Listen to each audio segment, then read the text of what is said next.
On Press Perspective today, we take a look at the current geopolitical landscape amid hopes of constructive diplomacy among friends and foes in 2025. Do stay with us.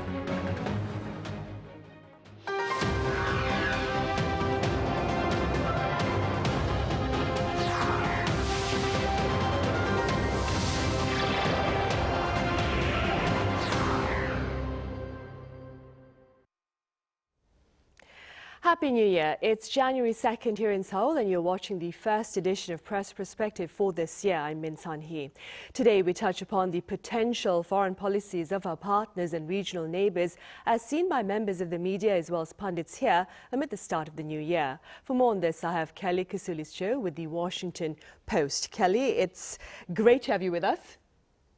It's an honor to be here and Happy New Year. Right, Kelly, Happy New Year. I also have Professor Lim Eun-jung at Kongju National University joining us virtually. Professor Im, hope your year is off to a good start. Thank you for having me and Happy New Year too. Right. Kelly, we'll start with you. Now, many pundits are forecasting a tangible shift in U.S. foreign policy under a second Trump administration. That being said, Kelly, what have you been hearing on the ground? Yeah, there's definitely a feeling of uncertainty going into Inauguration Day on the subject of foreign policy, if not many other areas of the Trump administration, in part because what we saw during Trump's presidency last time around was that he can be a little bit of a wild card and he can certainly break from convention. If you just look at what he did with North Korea, meeting leader Kim Jong-un 3 times after delivering some really escalatory bluster. That in itself is a good example that's local to Korea of how he can break from tradition a little bit. But also a lot of analysts and pundits are looking at his messaging, and that is also kind of sowing an environment of uncertainty and concern. Trump has challenged the NATO partnership, at least verbally, in such a way that many European leaders have begun to question whether they need their own security pact, or they've begun hosting talks on how to be more self-reliant. Trump has also, threatened to increase tariffs on the U.S.'s 2 biggest trade partners, Mexico and Canada, by about 25%, as well as an additional 10% tariff on China, which is the United States' 3rd largest trade partner. And then there's a lot of skepticism from Trump about U.S. support of Ukraine and the current war with Russia. And certainly President-elect Trump has been criticized many times and has been kind of portrayed as this Putin-friendly character in politics. So it's really unclear what's going to happen in terms of foreign policy out of the White House. Right. Now, Professor Im, Mr. Trump, speaking about, of course, Ukraine and Russia, Mr. Trump had earlier pledged to end the war in Ukraine in 1 day. Regardless of the length of that effort, Professor Im, many here believe the proposal he makes will provide us with a barometer, if you will, about his future diplomatic endeavors. Do you agree? Well, Mr. Trump is certainly is pretty non-traditional type of leadership he has shown, because he has been very much transactional, and his approach regarding any foreign affairs was pretty much deal-oriented rather than ideological, or rather than more like American value idealism oriented. So in that sense, Russia can be, strategically speaking, a more cooperative partner, because now U.S.'s #1 priority is definitely, needless to say, is China.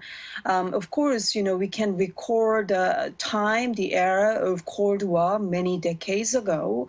Back then, of course, Soviet, the United States, these were the 2 main competitors, but their major competition was much more focusing on nuclear stockpile or nuclear arms capacity.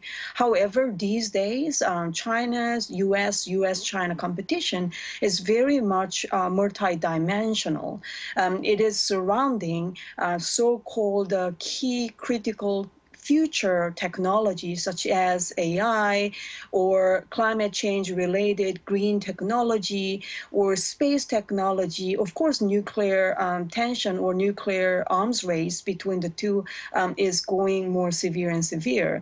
What I'm trying to say is, as long as Mr. Trump is prioritizing the competition with China, I think there can be more flexibility for the Washington to deal with the Russia, of course, which can be a threat or a challenge for the European allies or even for the East Asian allies, including South Korea and Japan.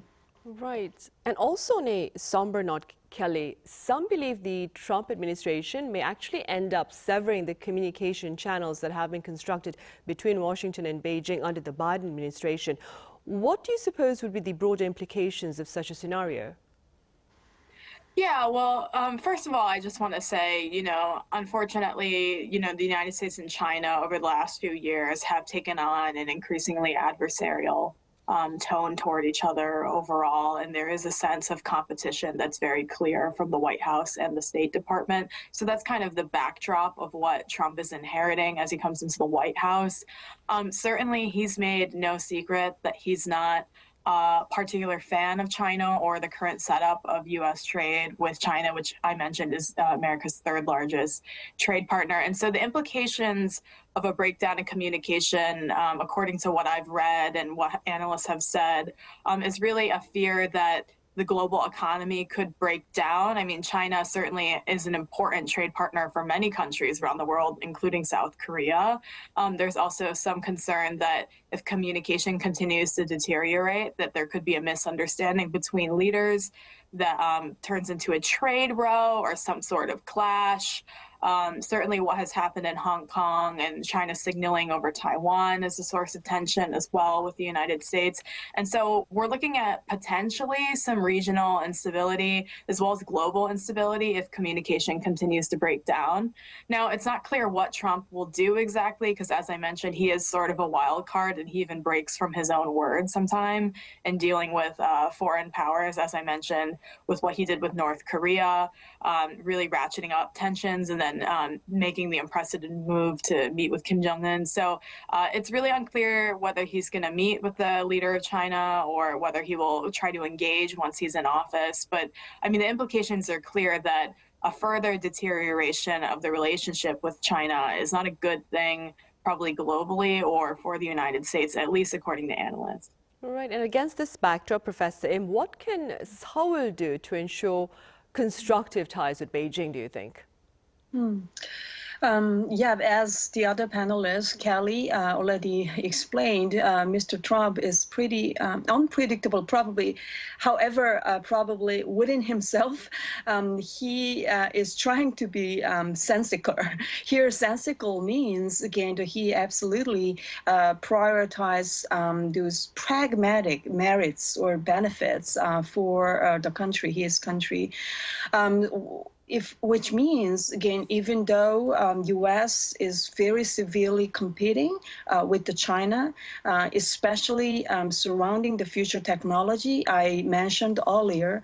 However, at the same time, for just ordinary American people's lives, again, the pretty affordable price imported goods, again, from China with the afforded price, that is pretty much, again, the important to sustain just ordinary people's life. So probably his so-called tariff war can be more incremental or even divided by the different category. For example, for the very routine, everyday consuming products, he might just not just raise the tariff so much, whereas he can put more higher tariff on the more strategically important products or goods. So we'll see what's going on. The thing is, Korea, of course, we have invested in China or in Vietnam, but or even in Mexico. But these countries are all some of the top of the list in which, U.S. embraces trade deficit, which means, again, Mr. Trump can be pretty much hawkish, not only just to China, but also to Vietnam, but also to the Mexico, which is, again, directly or indirectly related to South Korean companies' economic interest as well. So it is, again, very much challenging, but at the same time, when we think about the North Korean related issue, China's role, China's leverage, even though compared to before, it looks, it became weaker than before because now North Korea is very much close to the Russia rather than the China. However, still, China's role is critical and indispensable when we are trying to, again, to deal with the North Korea. So, again, the South Korea also, our country, we need to be, again, the pragmatic as well, issue by issue approach. Again, the trade is trade, the North Korean issue is North Korean issue. So those kind of, again, very much pragmatic approach is necessary, I will argue. Right. And speaking about North Korea, Kelly, Pyongyang, I believe, has vowed its toughest anti-U.S. policy. What exactly has been said and what has been the response from the foreign media? So my understanding is that North Korean state media basically said that it would enact its, quote, toughest counter strategy, but with respect to its long-term national interests and security. And as someone who used to look at North Korean state media every day, I can tell you that it's usually not very favorable in how it speaks about the United States. So it's hard to kind of read the tea leaves here, and it's always a question of how deeply one should interpret North Korean statements in state media. But the general analysis that I keep hearing about this is that it kind of sounds like North Korea is signaling that it's not going to follow the same playbook that Trump attempted in 2018, that more or less the door is closed a little bit to engagement with the United States and South Korea. And that's pretty much in line with how North Korea has been behaving since the COVID pandemic started. For those of you who don't remember, North Korea essentially in phases kicked out or allowed foreign diplomats and aid workers to leave North Korea as COVID kind of took a hold of the world and hasn't really let many people back in. It's been more opaque what's going on in North Korea than it has been in many, many years. And so there's this overall feeling that North Korea is kind of giving South Korea and the United States the cold shoulder. It didn't seem particularly interested in any form of dialogue.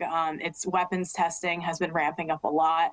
And so I think maybe this is just a signal that it's not really as interested in the kind of unprecedented or unconventional engagement that we saw in 2018 and on.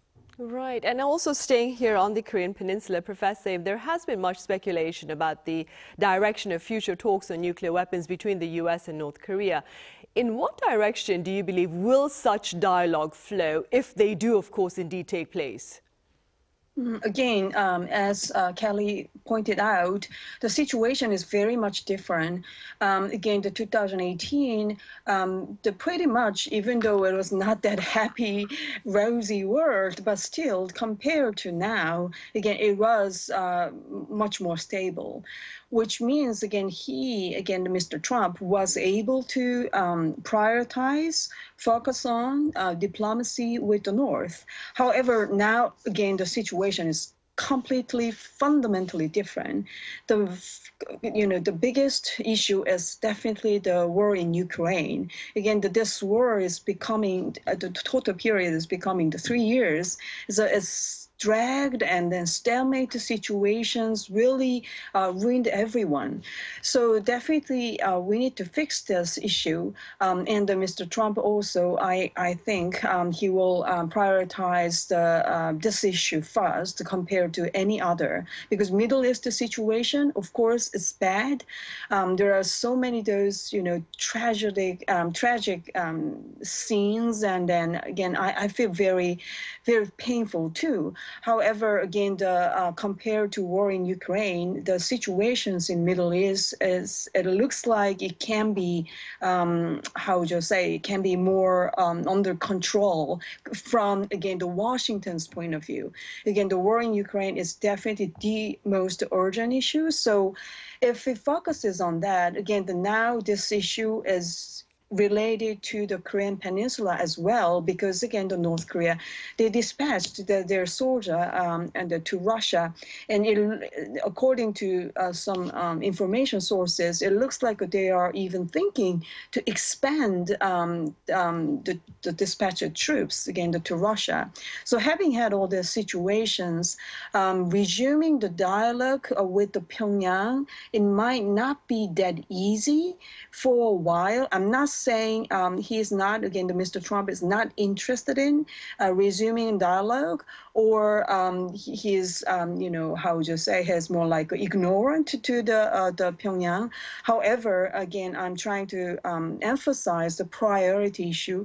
And then as long as, again, North cannot be the #1 priority for now, it will take time. So I think we still need to pay full attention to what's really going on, especially in Europe first, and then definitely we need to again catch up with the changes. Right, indeed. Meanwhile, Kelly, here in South Korea, the political turmoil continues. And given this reality, there are observers who are saying that the instability here, politically speaking, will serve to weaken stability in this Northeast Asia region. What more, Kelly, can you share with us? Yeah, I mean, what happened in South Korea in terms of President Yoon's imposition of martial law and then his impeachment and everything that has happened since then was a big shock on the global stage. A lot of people in the foreign policy and foreign correspondence journalism world, if you will, have long talked about this sort of pivot to Asia in recent years in terms of saying that, the White House or U.S. foreign policy is increasingly looking at China and East Asia for its next strategic objectives. But then, of course, the war in Ukraine happened, and the rising Middle East conflict has happened and continues to escalate. And so I think there's a sense from analysts that, the United States and other Western democracies that are partnered closely with East Asian democracies like South Korea are really kind of relying on this part of the world to be consistent and stable while they deal with their more pressing issues in the Middle East and Ukraine. And that might not be happening given the impeachment of President Yoon, given the instability in the Philippines, the change of political winds in Japan, some political instability in Taiwan, and of course the adversarial relationship with China, which obviously we're not talking about as one of our East Asian democratic partners. But I think there's a sense that this part of the world is a little shaken. I don't know how unstable it's reading to the White House and elsewhere, but certainly the status quo has been rocked in recent weeks, and it's definitely a discussion going into President-elect Trump's inauguration. Right, and also staying in this part of the world, Professor Im, Seoul and Tokyo are celebrating 60 years of diplomatic relations this year. That being said, how should these two neighbors work to keep their ties on track, Professor? Well, the President Yoon's administration is probably the most, kind of positive, of course, positive result of the Yoon administration was, again, the recovery from those pretty much conflictual relationship with the closest neighbor, which is, again, Japan. so-called, this South Korea, Japan rapprochement, which was, again, led by President Yoon and Prime Minister Kishida, his counterpart, that was, again, the positive thing when we are thinking about all this rising tensions in the region, or very much multifaceted, complex tensions all around the world, because there is no room for Korea to fight over and over with, again, as physically closest neighbor, which is, again, the Japan. And not only just physically closest, again, the Japan, the system, even though they do have a Westminster system, whereas we do have a presidential system, but both are the democratic society, free market capitalism system. So as long as we share many things institutionally, again, it was positive, I will say, arguably. However, now because of all this drama, political drama in this country, which is very unfortunate, and Japan too, even though their political turmoil is not as much as in Korea. However, the current sitting Prime Minister, Ishiba Shigeru, his political position is not that stable either. And they're gonna have the upper house election in the summer. So until then, again, his political calculation will be pretty much complicating too. So for the probably, even though which is very unfortunate, I think, for the first half of the this year, it might not really be that easy to show something very how would you say, very ceremonial, again, to the rest of the world, even though 60th year is a very historic year. But however, in the longer term, I would remain more optimistic, because if you think about all this economic dependence and economic ties, human intellectual ties between the two society, human exchange, or young generations, their cultural exchange, I think these two countries' relationship can be, in the longer term, can be more positive or more cooperative. Right, hopefully, Professor Im. Kelly, you mentioned democracy earlier, and its state here in this part of the world. I understand its state over in France and Germany. It's also being tested. Keeping that in mind, an intriguing article by Reuters recently examined the state of democracy as we enter this new year. What appears to be the common assessment about the health of global democracy as we speak? And is there a role that South Korea can play? Yeah, we've been talking for a while now about, the increasing rise of kind of populist far-right politics in Europe and elsewhere, even parts of Asia. I think there are some real concerns right now that the political winds are turning in a way that is not necessarily favorable to democracy. I believe it was Romania actually announced that they were going to have an election rerun because there were accusations of Russian political meddling in their election. Georgia is a very interesting country that I've been looking at for a while. They've been having protests over a foreign agents bill that was sort of, according to its opposition, modeled after a similar Russian bill that allows the government to crack down on free speech and small media organizations. They've also been protesting the suspension of talks to ascend into the EU. We see a lot of this going on. And then in terms of what Korea can provide, I think what happened in South Korea recently is very unfortunate, but the way that you look at it, it really depends on how you want to see it. You could see it as political instability, as a tragedy. You could see it as a testament to South Korean democracy that they were able to, end martial law so quickly, impeach the president, and now, keep moving despite all of these hurdles.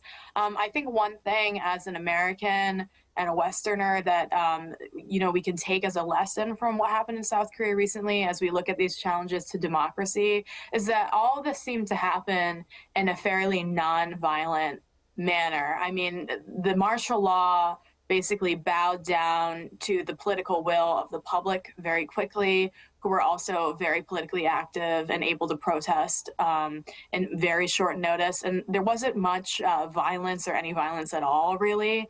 And so I think the two lessons of kind of, honoring the public will and the public desire, but also being able to protest and affect political change in a non-violent way and in a way that is not met with violence by law enforcement as well. That's something that, it's a good achievement. It really is. Right, a silver lining then to the brief imposition that is, of martial law. All right, Kelly, thank you so much for your time and your thoughts. And Professor Im, as always, thank you very much for your insights today.